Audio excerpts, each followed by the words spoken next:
They said, what can we do to help you? It's not that way in this country. Our politicians are saying, hey, you got to do this, you got to do that. I don't think we can talk all we want.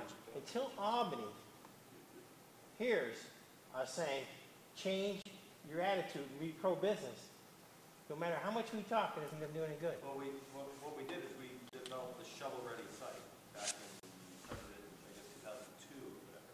So Global Foundry got all the local approvals. You know, a lot of times the local sign-off is the biggest problem. It's not the DEC environmental impact or what have you. It's suddenly the local neighborhood that says, I don't want the traffic. You know, you'd be surprised. We ran into that in North Greenbush. That was our first site. And they decided they didn't want it.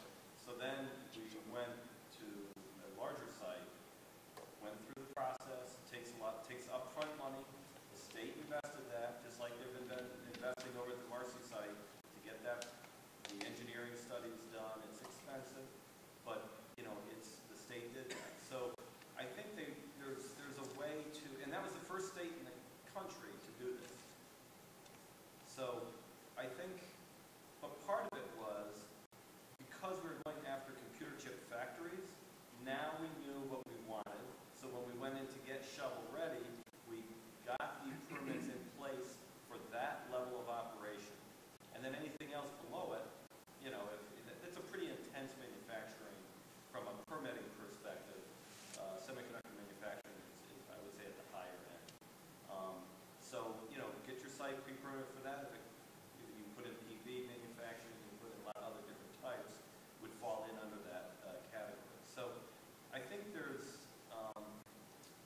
as much as I hear what you're saying, and I've heard this at the federal level, everybody's talking about rolling back EPA, but yet at the local community level, everybody wants more EPA. You know, they want their water, air, they want it all done. So at the local level, people have to be comfortable. You have to find that compromise, that middle ground where everybody feels satisfied, water, air, everything's going to be safe, transportation going to be adequate. So I was driving in today. Last time I was here, we had to go through the detour. I see the road is up.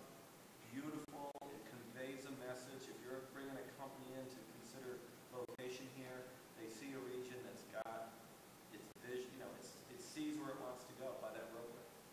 You know, I think it's made the tech park this way, campus this way. Couldn't be clearer. Things like that are so important. When you have the problem with regulation, what you have to do is say, all right, I'm looking at this as a marketing question. What am I selling? I'm selling the nice place, the economics that are positive. What are my challenges? My challenges are the regulatory environment. So you come up with a solution, which is what they did in Albany. You find a way around. So mostly it just takes extra effort. Yeah, I mean, why did it happen in Austin? Because it was a desert. So when they expanded the city, there was nothing there was no home rule. Didn't have another community there to bump up against. You just, you know, you paved the sand, you watered it, and boom, you had this city grew. So here, we're an older, historical, you know, we have communities that, you know, they're talking about wanting to get them to merge and for savings and things like that. You know, I think that this smart technology is going to resolve that problem. You're not going to have to merge your governments. You'll just consolidate sewage treatment plants. You'll come in water delivery. So you'll have best practices and efficiencies and road maintenance and all of that. So, you know, that truck that does your local town road maintenance sits idle for most of the year. Then it gets used for a couple of jobs. Well, what if a central part, you know, what if that was used, you know, by multiple towns as needed and scheduled? You know, you can start to envision a lot. There's so much low-hanging fruit that awaits us with smart technology.